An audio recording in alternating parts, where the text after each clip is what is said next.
여러분 안녕하세요. 오늘은요, 우리가 대화를 할 때 어떤 부분이 중요한가에 대한 이야기를 나눠보려고 합니다.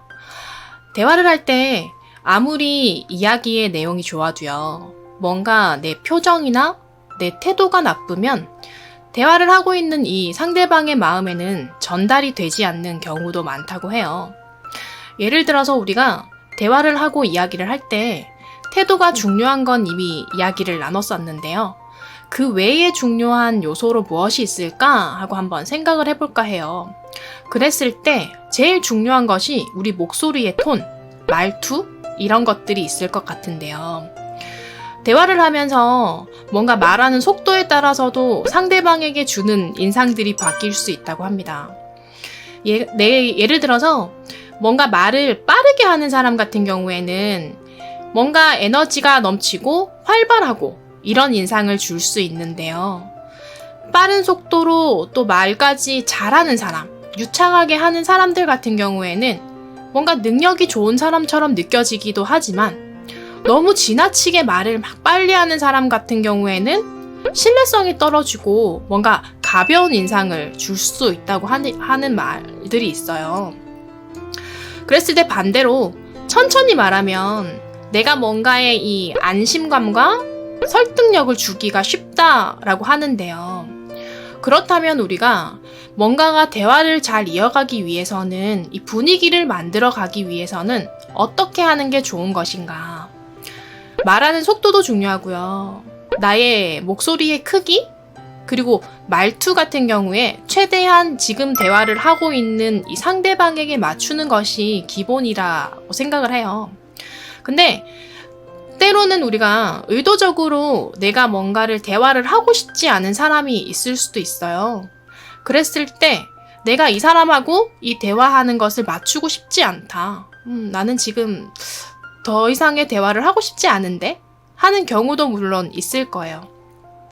예를 들어서 뭔가 내가 상대방하고 대화를 하고 있는데 이 사람이 화가 난 거예요. 그랬을 때 화가 나서 갑자기 언성이 높아지고 큰 소리로 이야기를 한다면 나는 오히려 의도적으로, 의식적으로 천천히 뭔가 그냥 부드럽게 그런 식으로 그냥 누그러지듯이 말을 하면 상대방은 당황할 거고 오히려 화가 누그러지기가 쉽고요. 뭔가 나는 이 사람하고 대화를 더 이상 하고 싶지 않아. 나는 말을 끝나고 싶다. 나 이 사람하고 대화를 더 이상 하고 싶지 않다. 이럴 때에는 내가 그냥 목소리 톤을 조금 낮추고 일부러 그냥 그렇구나 이런 식으로 조금 길게 맞장구를 치는 게 효과적이라고 해요. 그렇다면 상대방도 눈치가 있다면 지금 나랑 대화를 하고 싶지 않구나. 그렇게 뭔가 냉정하게 말을 조금 차례를 넘기기가 아니면 이 대화를 끝내기가 쉬워지겠죠. 그렇다면 우리가 대화를 할 때요, 뭔가 몇 가지를 얘기를 했을 때 속도, 그리고 크기, 나의 말투, 이런 것들을 한번 살펴볼 수 있을 것 같은데요. 속도 같은 경우에는 조금 더 설명을 드리자면 아까 이야기했듯이 말이 빠른 사람이 있어요. 그러면 말이 빠른 사람은 뭔가 활발한 인상을 줄 수도 있지만 가끔은 이 너무 활발하고 말이 빠르고 하다 보면 활발함보다는 좀 더 심하게 갔을 때에는 공격적으로 느껴질 수 있다고 해요. 천천히 말한다면 그 속도가 일정하고 말투가 어느 정도로 잘 잡혀 있다면 신뢰감이 있고 뭔가 설득력은 줄 수 있지만 그런데 이게 정도가 지나칠 정도로 천천히 말한다면 저 사람은 굉장히 소심하구나. 뭔가 자기 표현을 다 하지 못하고 있구나 하는 인상을 줄 수도 있다고 해요. 그리고 목소리의 크기. 크기 같은 경우에는요. 보통 우리가 뭔가 발표를 하거나 이야기를 할 때 자신감이 있는 경우에는 소리가 점점점 커질 수도 있고요. 근데 되게 내가 뭔가 자신감이 없고 좀 소심해지고 그런 상황이면 목소리가 좀 자신감이 없이 좀 작아지죠. 정확하게 들릴 수 있도록 상대방이 내 이야기에 귀 기울일 수 있도록 뭔가 조금 또박또박 말하는 게 기본적인 크기겠죠. 그렇다면 우리가 말의 높낮이도 중요할 것 같아요. 이 소리에도 높낮이가 있잖아요. 근데 너무 지나치게 높낮이가 없으면 이야기의 내용까지 뭔가 좀 단조롭게 느껴질 수도 있을 것 같고요. 내용을 또 파악하기가 힘들어질 거예요. 그래서 최대한 말을 할 때에도 그 말에 따라서 순간순간의 감정을 조금 더 적극적으로 실어서 한번 강약을 살려보는 게 어떨까요?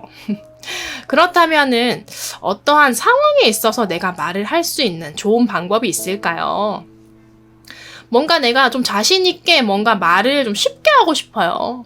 그렇다면 뭔가 내가 아까 말씀드렸듯이 속도, 리듬, 크기, 이런 높낮이 같은 것들을 최대한 상대방의 목소리 톤과 크기와 이러한 부분들을 조금 맞춰주세요. 뭔가 맞추다 보면 이 사람하고 내가 조금 친근한 느낌이 있을 수도 있고요. 그리고 우리가 같이 함께 이야기를 하고 있구나, 우리가 지금 이 속에 있구나 하는 마음들이 좀 더 높아져서 기분 좋게 대화를 할 수 있다고 해요. 그렇다면 아까 화가 났어요. 상대방이 갑자기 화가 났다. 싸움에서 보면 목소리 큰 사람이 이긴다고 하는 말이 있죠. 그랬을 때 똑같이 큰 사람의 목소리라고 해서 나도 똑같이 소리를 지르게 되는 게 우리는 대부분의 일상적인 상황인데요. 그렇게 하시는 것보다는 오히려 반대로 나는 천천히 부드럽게 말을 하면 상대방이 당황을 하게 되고요. 그러면서 생각을 하게 돼요. 아, 그러면 내가 지금 왜 이런 행동을 하고 있지? 하고 생각을 하면서 그 화가 진정될 수도 있을 것 같아요. 자, 그렇다면 우리가 뭔가의 반론을 제기할 때, 자, 긍정적인 대답을 할 때는 그냥 바로 이야기를 하는 거예요. 바로 그냥 그 피드백을 주는 게 좋은 인상을 줄 수 있어요. 그런데 뭔가 긍정적이지 않은 부정적인 대답을 할 때에는 한 템포 정도 쉬고 뭔가 말을 시작하는 게 좋아요. 바로 그냥 내가 부정적인 이건 아니야 라는 말을 해버린다면 그 사람의 의견을 그냥 의도적으로 잘라버린다. 그냥 나는 더 이상 네 거는 틀렸어 라는 인상을 줄 수 있기 때문에 조금 한 템포, 두 템포 정도 쉬시고 이야기를 하는 게 좋을 것 같아요. 그럼 마지막으로 주의를 끌고 싶을 때, 자, 주의를 끌 때는요, 뭔가 이 말을 할 때에 오히려 크게 하는 것보다는 조금 대화를 막 하다가 살짝 낮춰주면 오히려 주의를 끌 수 있다라는 말이 있더라고요. 그래서 그 강의를 하거나 뭔가 발표를 하거나 이럴 때는 중요한 부분을 말을 하기 전에는 일부러 어느 정도의 텀을 두고 사이를 두고 조금 톤을 이야기하고 있는 것보다 좀 더 집중할 수 있도록 조금 낮추는 것도 여러분들이 좋은 대화를 할 수 있는 한 가지의 방법이 될 것 같아요. 그럼 오늘은 여기까지 하겠습니다. 여러분들이 좋은 대화를 잘 이끌어 가실 수 있기를 응원하겠습니다. 안녕.